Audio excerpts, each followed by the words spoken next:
तेरे कागज तो तैयार होंगे। तो जब हजरत राबिया बसरिया के पास निकाह का पैगाम हजरत हसन बसरी ने भेजा, आपने मालूम है क्या कहा था? कहने लगी, कहा कि मैं निकाह करना चाहता हूं। तो आपने फरमाया, इतनी फुर्सत है आपको, आप निकाह करेंगे? नीचे लिखा था, सुने ना, निकाह की दावत हम कबूल कर लेंगे, बस जरा चंद सवालों के जवाब दे दें। कौन कह रहा? राबिया बसरिया। कह किससे रही है? हसन बसरी से। हसन बसरी से कह रही है, हसन बसरी निकाह की फिक्र में लग गए हो, बताओ क्या गारंटी मिल गई है कि ईमान पे खात्मा होगा? कोई कागज मिल गया है कि मौत ईमान पे आनी है? का अगर ईमान पे मौत आनी है तो फिर ये बताओ कि ये कोई गारंटी है कि कब्र के सवाल आसानी से पूरे हो जाएंगे? सोचे जरा, हम अपने आप को देखें, ये जुब्बे ये कुब्बे बने फिरे पीरे मुगाम, बांटते फिर रहे हम जन्नत। खुदा की कसम, इमाम गजाली ने कहा था, काश अगर कोई ये यकीन दिला दे, ये यकीन कोई दिला दे कि जहन्नम की सजा पाकर के जो सबसे आखिर में निकाला जाएगा वो गजाली होगा, कहते फिर मैं चैन की नींद सो जाऊंगा।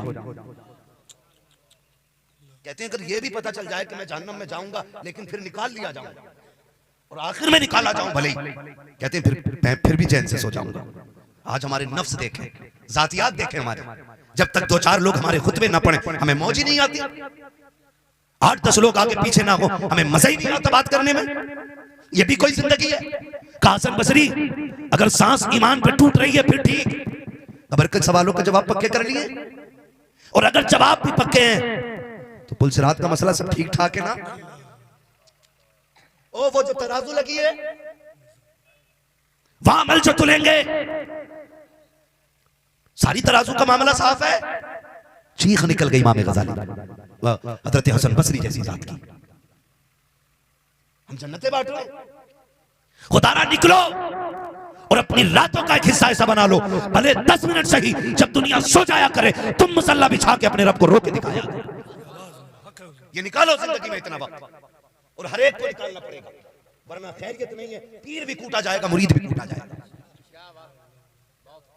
भाई मेरी कोई करामत यहां बयान कर दे, मेरे रुतबे बुलंद हो गए?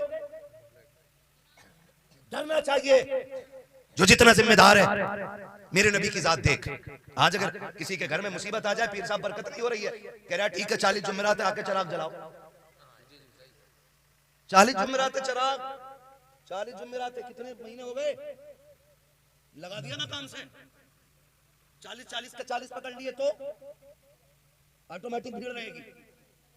सुनो जी, सीधी सी बात है, हम पक्के बरेलवी हैं, हमें कोई वहां भी ना समझे, लेकिन आला हजरत ने अल्लाह वालों से प्यार करना सिखाया है, अल्लाह वालों की इबादत करना नहीं सिखाया है। कान खोल के सुन लेना, हम अल्लाह वालों से प्यार करते हैं, अल्लाह वालों की इबादत नहीं करते। दरे जाना पर करता हूं जबी साई, सजदा न समझ नजदी सर देता हूं नजराना, है ना?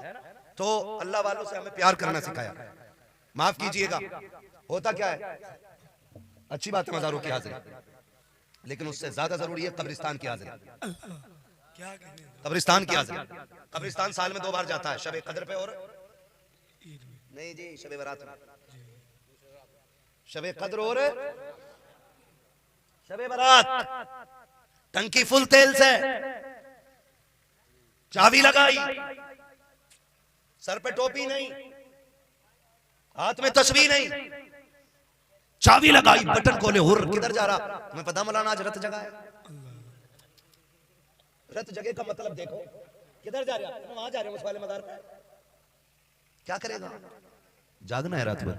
सुन, मजारों का तकद्दुस अपनी जगह है, लेकिन माँ बाप की कब्र की अजमत अपनी जगह होती है, अपनी जगह होती है। खूब चक्कर लगा रहा, हुर हुर हुर, कह रहा मौलाना पूरे 3 बजे सोया जाकर, फजर में उठा, क्या पता ही ना चला, क्योंकि रात भर जागा था ना, इसलिए फजर गायब, क्योंकि रात भर जागा था।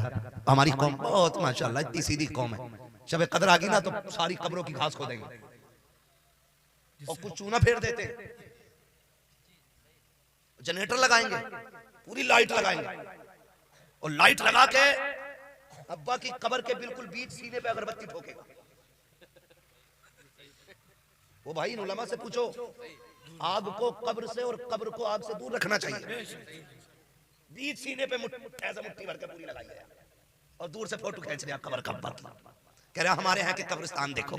आज शबे बारात है, आज शबे कद्र है। मैं आपसे पूछना चाहता हूँ, जरा बताओ तो सही, ये वजह क्या है? मालूम है ये जिहालत की वजह है, हमारी नाइल्मी की बुनियाद है। हम कभी मदरसे नहीं गए, हमने कभी इल्म नहीं सीखा। उसकी वजह यह है कि हमने कब्रों पे चूने फेरे, हमने मज़ारों में हमने जाके कब्रों पे लाइटें लगाई, हमने उनके सीने पे रख के अगर पत्तियां जला दी। खुदा के वास्ते जरा समझने की कोशिश करना। ओ मेरे भाई, जो तुम कब्रिस्तान में लाइटिंग करते हो, कभी पूछा कभी कब्र वालों से, बताओ तुम्हें इस लाइट से कितना फायदा मिला है, इस रोशनी से कितनी राहत पा रहे हो? बताओ तो सही। अगर तुम पूछोगे उनकी कब्र से आवाज आएगी, नादान एक नहीं 1 लाख लाइटें ऊपर लगा दे, हमें इसका कोई फायदा नहीं है। तू चूना फेर या रोड बना, झाड़ू लगा या सफाई कर, हमें उससे कुछ मिलने वाला नहीं है। अगर हमारी राहत के लिए तू कुछ करना चाहता है तो कुरान की चंद आयतें हमें पढ़ के सुना था, ऊपर के उजाले से तुझे फायदा होगा, कुरान की तिलावत से हमें फायदा हो जाएगा। जिंदाबाद।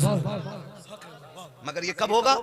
जब बेटे कुरान पढ़ेंगे, जब बेटे कुरान पढ़ेंगे। जब बेटा टिकटॉकर है, रील बना रहा है, उसे कुरान कौन पढ़ाएगा? जिब्रील। बताओ मुझे। ये दीन से दूर रहने की कमी है। हमने देखा है और तुमने भी देखा होगा, आपने भी ये चीज देखी होगी कि जब लोगों का दम निकलने लगता है ना तो घर वाले भागते हैं। आप जी हैं क्या? आप जी हैं क्या? ना क्यों? क्या अब्बा की सांसें अटक रही हैं? अब्बा की सांसें अटक रही है। सुने, मजाक ना समझे इसको, सीरियस लें। ये सभी के साथ होना है। मौत ख्वाब नहीं है, हकीकत है, मरना है सभी को। अब्बा की सांसें अटक रही हैं। 3 घंटे तक हाफिज नहीं मिला, 3 घंटे तक इंसान हुचर हुचर करता रहा। 3 घंटे तक काश तूने अपने बेटे को हाफिज बनाया होता, काश तूने बेटे को कुरान दिया होता। खुदा की कसम खा के कहता हूँ, अगर तू बिस्तर पे गिरता और वो बिस्तर तेरा बिस्तर मर्ज है तो अल्लाह तुझे इस तिलावत के सदक़े में शिफा दे देता, और अगर वो बिस्तर तेरा बिस्तर मर्ग है तो फिर अल्लाह इस तिलावत के सदक़े में तेरी रूह आसानी से निकाल देता। लेकिन ये कब होगा? जब आपके बेटों को कुरान आता होगा, जब आपके बेटे को दीन से शगफ होगा, जब आपने अपने बच्चों को मदरसे भेजा होगा। यह सबसे बड़ा काम है। खुदा की कसम, दुनिया की दौलत इकट्ठा करना कमाल नहीं है, अपने बच्चों के सीने में कुरान की दौलत डाल देना ये सबसे बड़ा कमाल है।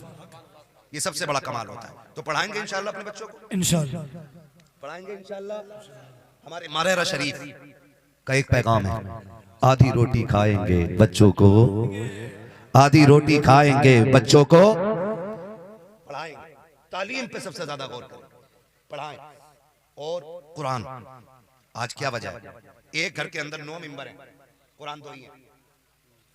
हाँ, कुरान 2 ही है। एक अम्मा के जहेज में मिला था, एक दादी के जहेज में। हर साल नए मॉडल का मोबाइल आ सकता है घर में, लेकिन जिंदगी में कभी कुरान के हदिये की फुर्सत नहीं मिली। ये सच कह रहा हूं। 9 मोबाइल, 5 लोग हैं तो 9 मोबाइलों की फुर्सत नहीं। 9 बंदे हैं, 2 कुरान है। सालों साल बीत गए, कुरान खोला ही नहीं गया है। फिर पूछते हो बरकत नहीं हो रही है? पीर साहब बरकत नहीं हो रही है? और पीर साहब भी नहीं पूछता कुरान पढ़ा जा रहा है कि नहीं घर में, नमाज के मुसल्ले बिछ रहे कि नहीं घर में, वो भी नहीं पूछ रहा है। वो भी सीधा कह रहा है, ठीक है बता तावीज कौन सा वाला देना है? 786 वाला देना है या 1100 वाला देना है? और पक्का बरेलवी है तो कह रहा फिर आला हज़रत की निस्बत से दे दूं क्या? निस्बतें निकाल निकाल के तावीज बेच रहे हैं। बेच भाई, तेरी मर्जी है वो। हाँ, उसको उजरत लेना जायज है, तावीज पे नाजायज नहीं है। मगर मेरा कहने का मतलब यह है, खाली तावीज में ना उलझा कौम को। अगर ये तेरे पास आए हैं और ये सोच के आए कि इसके पास इलाज मिलेगा, तो फिर अपने बच्चे को कहे, सामने वाले से कहे, सुन तावीज मैं दे रहा हूँ, कुरान पढ़ना तेरा काम है, ये सिखाओ। फिर जब कुरान पढ़ते ना लोग, फिर अल्लाह बरकतें अता फरमा देता है।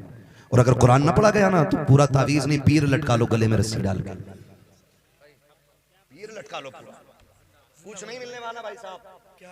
इसलिए कि पीर भी तभी देता है जब खुदा मेहरबान होता है, जब खुदा मेहरबान होता है। लेकिन हमारी तो एक सीधी सी बात है, हम तो एक बात जानते हैं, एक सीधी सी बात हम ये जानते हैं कि ये काम ना होगा ना तो जाकिर साहब से 25,000 उधार ले लेंगे।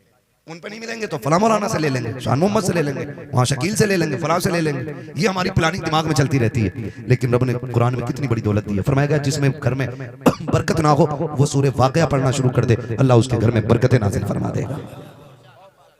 सूरह वाक़िया पढ़ना शुरू कर दो, अल्लाह बरकतें अता फरमा देगा। लेकिन नहीं पढ़ते ना, क्योंकि आती नहीं।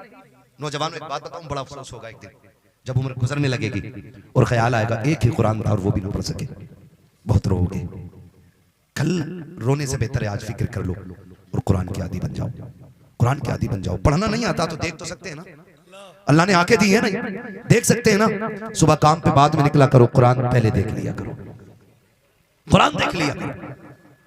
घर से बाद में निकलो, कुरान को पहले चूमो, ताकि कम से कम ये पता चल जाए कि ये जो लोग हैं ना, ये कुरान से प्यार करने वाले लोग बैठे हुए हैं, ये कुरान से प्यार करने वाले लोग हैं। तुम जानते हो जंग का मौका है, आका करीम बारगाह में सहाबा इकराम मौजूद हैं। एक जनाजा हवा में उड़ता हुआ आया, जैसी वो जनाजा हुजूर की बारगाह में हवा में उड़ते हुए आया, आका करीम ने नमाज जनाजा पढ़ाई, सहाबा ने पढ़ी, फिर उसी तरह वो जनाजा उठा और हवा में उड़ता हुआ वापस चला गया। सहाबा कहते हैं आका ये कौन खुश नसीब था जिसका जनाजा हवा के कांधों पे आया था और आपने पढ़ा दिया है। मेरे नबी फरमाते हैं, मेरे सहाबा सुनो, ये मेरा वो खुश नसीब सहाबी है जो रोजाना 1000 मरतबा सूरह इखलास पढ़ा करता था और ये दुआ करता था, अल्लाह जब मेरा इंतकाल हो जाए मेरे जनाजे का इमाम अपने महबूब का बना देना। का सारे सहाबा जंग में आ गए, इसका इंतकाल हो गया, कोई जनाजा उठाने वाला नहीं था, तो फरिश्ते इसका जनाजा लेकर के मेरी बारगाह में आए थे। का सहाबा जो कुरान से प्यार करता है, कुरान उनसे प्यार किया। नारे तकबीर,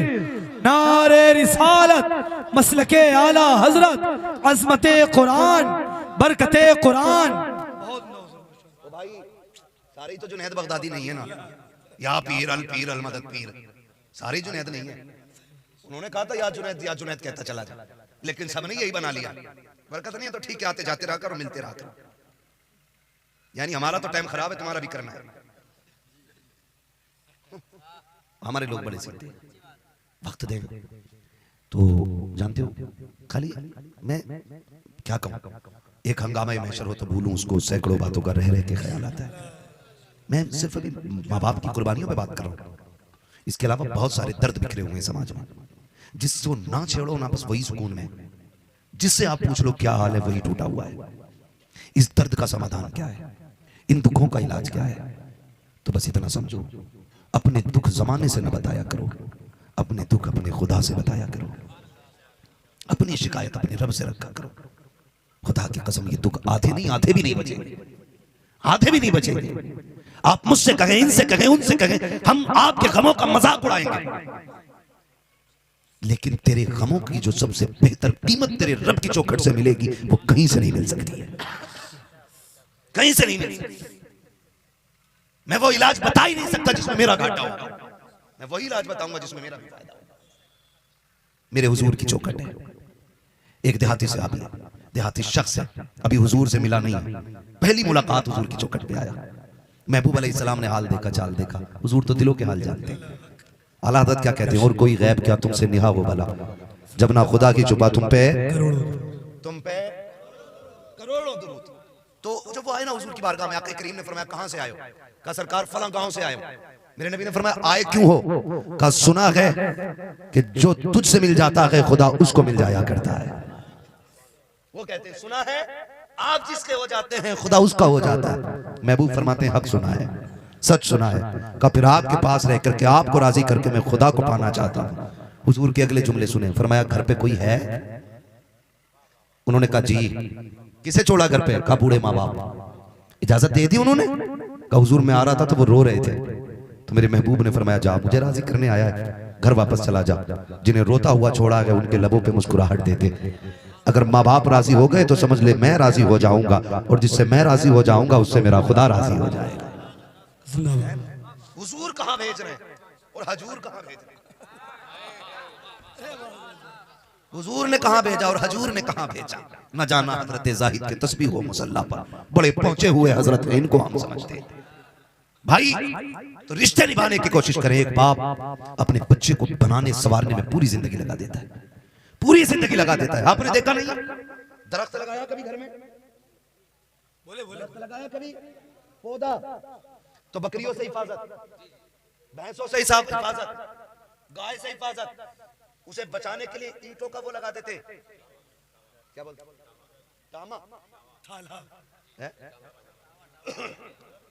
भैया जो भी कहते हो घेराव करेंगे हम।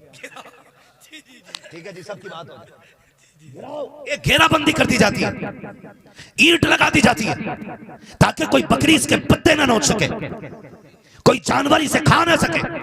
सोच, अगर लगाए हुए पौधे से इतना प्यार होता है तो अपने जिस्म के टुकड़े, अपने लाल से माँ बाप को कितना प्यार होता होगा, कितना प्यार होता होगा। हम एक पौधे को पालने के लिए कितनी मेहनत करते हैं। अक्सर किसान लोग बैठे होंगे मेरी नजर में, जहां तक कि खेती से ताल्लुक रखने वाले लोग, रोज अपने खेत को देखने बंदा जाता है। आज फूल आ गया खेती में, आज बाल बन रही है, आज बाल निकल आई है, आज दूध बन गया दाने में, आज दाना कच्चा हो गया है, 15 दिन पकने में लगेंगे, रातों दिन उसकी ये बातें रहती है। जबकि फसल कितने दिन में तैयार हो जाती है? ज्यादा से ज्यादा 4 से 5 महीने तक, ज्यादा से ज्यादा 5 महीने लगते हैं एक फसल को तैयार होने में। उसको जाकर के किसान कितनी मर्तबा देखता है, कभी मिट्टी चेक करता है, कभी पत्ता तोड़ के लाके दिखाता, देखिए पीला क्यों पड़ रहा है, इसकी दवा कौन सी होगी, कोई स्प्रे दे तो स्प्रे कर रहा है, कोई पानी में दवा डाली जा रही है, कोई जमीन पे दवा डाली जा रही है ताकि फसल अच्छी हो सके। जरा सोच तो सकी, अगर किसान को अपनी 5 महीने की फसल से इतना प्यार है तो 18 साल के नौजवान से बाप को कितना प्यार होता होगा। जरा सोचो तो सकी, एक बाप बच्चे को किस तरह पाला करता है। हम अपने आंगन में लगे पेड़ के नीचे जब खुद के लगाए हुए पेड़ के नीचे बैठते हैं तो इसी से ज्यादा मजा आया करता है, क्योंकि उस पेड़ को हमने लगाया है। अब मैं बेटों से बात कहना चाहता हूँ, खुदारा कभी बाप के दर्द को समझने की कोशिश कीजिएगा। सिर्फ ये कि बाप ऐसा नहीं है, मेरा बाप भी ऐसा है, आपका बाप भी ऐसा है, आपका बाप भी ऐसा है। हर बाप को बेटे की तरक्की से खुशी होती है, हर बाप बेटे को कामयाब देखना चाहता है, हर बाप को बेटे की तरक्की और कामयाबी पे फख्र हुआ करता है। किसी भी बाप को बेटे की तरक्की से दुख नहीं होता है। यार बाप की कहानी होती है, लेकिन बेटे को समझना चाहिए, जब एक दरख्त को बंदा ये सोच के लगाता है कि ये बड़ा हो जाएगा, इसके साए में लेटने मिलेगा, इसके नीचे बैठना मिलेगा, तो अगर एक पेड़ से जो उम्मीद की जा सकती है तो बाप ने बेटे से कौन सी उम्मीद न लगाई होगी। आज कह दिया करते हो तेरी दवा का पैसा नहीं है, खुदा की कसम दे तेरी उंगली पकड़ के चलता था, कहता था मेरे बुढ़ापे की लाठी गई है। जब तू इसके कंधे पे बैठा करता था तब बाप कहता था मेरा सहारा गई है। जब तू इसकी उंगली पकड़ के कभी बाजार जाता था तो बाप कहता था जब दुनिया ठुकराएगी यही मुझे सीने से लगाएगा। कितनी हजरतों से तुझे बाप ने पाला है, खुदा के वास्ते कभी ताने ना देना, उनकी आंख के आंसू की वजह ना बनना, अगर बन सको तो बाप की मुस्कुराहट की वजह बन जाना। इसलिए कि सिर्फ सजदों से खुदा राजी नहीं होता, बल्कि बाप की मुस्कुराहट से खुदा राजी हो जाया करता। राजी में हर बेटे के ऊपर वो बाप की इज्जत करे, वो बाप की कदर करे। ये तो बच्चों पे हुकूक थे माँ बाप के, माँ बाप पे भी बच्चों के कुछ हुकूक होते, माँ बाप पे भी बच्चों के कुछ हुकूक होते। बच्चे पैदा हो तो उनका पहला हक यह है कि उनका अच्छा नाम रखा जाए। ये माँ बाप पे हक है बच्चे का कि उसका अच्छा नाम रखा जाए। जोर से कैसा अच्छा नाम रखा जाए। कह रहा ना बच्चे का नाम बता दो मौलाना, हमने कहा मोहम्मद रख दे, उसने कहा कोई और बताओ। जब यहां बात आती है ना कोई और बताओ तो फिर समझ जाते हैं दीनदारी से इसका कोई लेना देना नहीं है। वरना जानते हो जिसने हुजूर फरमाते हैं जिसने मेरी मोहब्बत में अपने बेटे का नाम रखा वो क़यामत में बाप बेटे दोनों जन्नत में जाने हैं, दोनों जन्नत में जाने। वो कह रहा अच्छा नाम बताओ कैसे, शाहरुख खान रख दो। वो लठियां चलेंगी लल्ला, ऊपर तीजा हो रहा होगा, अंदर लठियां चल रही होंगी, पता कुछ नहीं है। कब्र का बंद मुंह है, आसान कर लो उसे, जन्नत की क्यारी बना लो। तो बच्चों का पहला क्या है कि बच्चों का नाम अच्छा रखा जाए, नबियों के नाम पे, सहाबा के नाम पे, अहले बैत के नाम पे, बुजुर्गों के नाम पे, मुबारक जातों के नाम पे बच्चों के नाम रखें। फिर अल्लाह उन नामों का असर जात में पैदा फरमा देता है। दूसरी बात, दूसरा हक बच्चे का यह है कि जब बच्चा होशियार होने लगे तो उसकी तरबियत और उसकी तालीम दीनी माहौल में होनी चाहिए। ये माँ बाप पे बच्चों का हक होता है, माँ बाप पे। और वो मेरे भाई हकीमुद्दीन भाई माशाल्लाह, अल्लाह ने एक बेटा दिया, और एक बेटा था तो ये भी सोच सकते थे ना इंजीनियर बना लें, डॉक्टर बना लें, मास्टर बना लें, लेकिन खुदा की रहमत मेहरबान रही, फैसला किया कि डॉक्टर इंजीनियर बाद में बनाएंगे, कुरान का कारी पहले बनाएंगे। पूरी जिंदगी पड़ी है, बन जाए जाके एमबीबीएस, अब बना लो आईएएस आईपीएस, जिंदगी पड़ी है। लेकिन सबसे बड़ी दौलत तो हाथ में आ गई ना, सबसे बड़ी दौलत। कितना भी अमीर बेटा बाप को क्या दे सकता है, लंदन फ्रांस का टिकट है ना, शिमला ले जाएगा गर्मी में घूमने के लिए। लेकिन हाफिज कुरान वो है जो शिमला का टिकट नहीं, माँ बाप को जन्नत का टिकट देता है, जन्नत का टिकट देता है। और ये यहाँ नहीं, मैदान क़यामत में आप देखेंगे अल्लाह हाफिज कुरान के बाप के सर पे जब ताज रखेगा, लोग ऐसे हैरत में देख के कहेंगे ये कोई नबी है, वली है। का ना नबी है ना वली है, का फिर इतना नूरानी चेहरा और इतना खूबसूरत ताज। कहेंगे ये नबी तो नहीं है, लेकिन आखिरी जो नबी हैं उनकी उम्मत के एक हाफिज कुरान का बाप है। अल्लाह जिंदाबाद जिंदाबाद। इसने बेटे को कुरान पढ़ाया था, अल्लाह ने उस कुरान के बदले में इसके सर पर जीत ताज अता किया। तो ये सबसे बड़ी इज्जत होती है। अल्लाह हम सबको इस इज्जत का हकदार बनाए, अल्लाह हमारे बच्चों को कुरान का कारी बनाए। फरमाया गया या अय्युहल्लज़ीना आमनु दुखुलू फिस्सिल्मी काफ़ा, ऐ ईमान वालों पूरे पूरे इस्लाम में दाखिल हो जाओ, पूरे पूरे इस्लाम में दाखिल हो जाओ। हकीमुद्दीन भाई अल्लाह इनकी जिंदगी में बरकत अता फरमाए और ये जहां भी रहें अल्लाह इन्हें सलामत रखे, इनका साया औलाद के सर पे दादेर कायम दायम रखे और अल्लाह लंबी जिंदगी औलाद के साथ मोहब्बत के साथ गुजारने की तौफीक अता फरमाए। उम्मीद है इंशाअल्लाह उल अज़ीज़ आज के बाद हम अपने माँ बाप का एहतराम करेंगे इंशाअल्लाह। बच्चे भी हाथ उठा सकते हैं, मैंने बच्चों को भी समझाया ना, जिनकी समझ में आई है वादा करें इंशाअल्लाह इज्जत करेंगे, माँ बाप की कदर करेंगे इंशाअल्लाह। खुद ना खाएं, माँ बाप को खिलाएं, फिर देखना उनको खिलाए हुए लुक में तुम्हें कितनी ताकत अता करेंगे। तो करेंगे इंशाअल्लाह ये। अल्लाह हमें माँ बाप का फरमाबरदार बनाए। खुदा करे जिनके माँ बाप हयात हैं उनकी उम्रों में बरकतें हों और जो दुनिया से चले गए अल्लाह उन्हें बेहिसाब जन्नत अता फरमा दे। मैं मुबारकबाद पेश करता हूँ हाफिज कुरान और इनके घर वालों को और इनकी माँ को, इनके परिवार को कि अल्लाह ने आपको बड़ी इज्जतें अजमतें अता कर दी हैं कि आपके घर में कुरान का कारी पैदा हो गया। ये बच्चे देखो, वो एक बच्चा था बड़ा छोटा, उसको ठंड लग रही थी, वो किधर चला गया? मैं उसे बहुत गौर से देख रहा, वो कांप रहा है लेकिन उठ के नहीं गया अभी, है ना। तो ये हुजूर की मोहब्बत है। सोचो जब बच्चों के इतने बड़े जिगरे हैं तो जो जवान उम्मती हैं हुजूर के, उनका कितना बड़ा जिगर है ना। जब बच्चों के ये हालात हैं तो फिर जवानों के हाल क्या होंगे। ठीक है जी, थोड़ी सी सर्दी दूर करें और बोलते जरा सुभान अल्लाह। अल्लाह आपको सलामत रखे। इतनी जोर से बोल रहे हैं या अल्लाह जो सबसे जोर से बोला हो उसे आज की रात के सदके हुजूर का मदीना दिखा दे। ये बच्चा बड़ी जोर से बोला, मैं यहीं खत्म कर दे रहा हूं। इस बच्चे को अल्लाह सलामत रखे, इसकी आवाज तुम पे भारी आ गई है। मैं इससे आगे दुआ ही नहीं कर रहा हूं, मैंने दुआ ही रोक दी अभी यहाँ पे आके।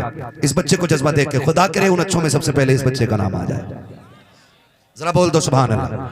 स्टेज वालों आपकी तरफ गुजारिश और आपके हुक्म पे, मतलब ये मैं पढ़ रहा हूँ, जरा आप भी बोल दे सुभान अल्लाह तो थोड़ी सी जान आ जाएगी। आदम के बेटे शीश, जिंदाबाद जिंदाबाद। क्या करें, बोले बोले। इधर वाला जो घर का मोहल्ला है ना, माशाल्लाह भूख तो नहीं लग रही है बेटे? खाना खा के आए घर से, ये खाली लंगर के सहारे थे ना। जुगाड़ भी करे तो फिर भी खा के चला गया ताकि सुभान अल्लाह कहने की ताकत बनी रहा करे, है ना। जो खा के आए वो बोले सुभान अल्लाह। आदम के बेटे शीश, शीश के बेटे यानस, यानस के बेटे कैनान, कैनान के बेटे मेलाइल, मेलाइल के बेटे ब्यारत, ब्यारत के बेटे इदरीस, इदरीस के बेटे मुतवशिक, मुतवशिक के बेटे लमकने के नाम, लमकने के नाम के बेटे नूह, नूह के बेटे शाम, शाम के बेटे जुलात, जुलात के बेटे शाले, शाले के बेटे आबिर, आबिर के बेटे दाता, दाता के बेटे रावा, रावा के बेटे शारू, शारू के बेटे नाखुर, नाखुर के बेटे तारिक, तारिक के बेटे इब्राहिम खलीलुल्लाह, इब्राहिम खलीलुल्लाह के बेटे इस्माइल ज़बीहुल्लाह, इस्माइल ज़बीहुल्लाह के बेटे केदार, केदार के बेटे अवाम, अवाम के बेटे हमल, हमल के बेटे साबित, साबित के बेटे सलमान, सलमान के बेटे रईसा, रईसा के बेटे इलियासा, इलियासा के बेटे ओद, ओद के बेटे हव्वा, हव्वा के बेटे अदनान, अदनान के बेटे मोहित, मोहित के बेटे नदार, नदार के बेटे मुदिर, मुदिर के बेटे इलियास, इलियास के बेटे मुदरिका, मुदरिका के बेटे खदीमा, खदीमा के बेटे किनाना, किनाना के बेटे नदर, नदर के बेटे मालिक, मालिक के बेटे फार, फार के बेटे गालिब, गालिब के बेटे लुई, लुई के बेटे काब, काब के बेटे मुर्रा, मुर्रा के बेटे किलाब, किलाब के बेटे कुसै, कुसै के बेटे अब्दे मनाफ, अब्दे मनाफ के बेटे हाशिम हैं, हाशिम के बेटे अब्दुल मुत्तलिब हैं, अब्दुल मुत्तलिब के बेटे अब्दुल्लाह है, अब्दुल्लाह के बेटे मोहम्मद रसूलुल्लाह। नारे तकबीर, नारे रिसालत, मसलके आला हजरत, अजमते मुस्तफा, बरकते मुस्तफा, शजराए मुस्तफा, हजरत अल्लामा मौलाना मुफ्ती हम्माद रजा साहिब कबल। बस जो भी अगलात उनको माफ फरमाए रब्बे कायनात। जिंदगी ने दिया साथ, फिर होगी मुलाकात, चमन रहा फूल खिलेंगे, जिंदगी रही फिर मिलेंगे। मुसाफिर हम भी, मुसाफिर हो तुम भी, किसी मोड़ पर फिर मुलाकात होगी। फकीरान आए सदा कर चले, सदा खुश रहो ये दुआ कर चले।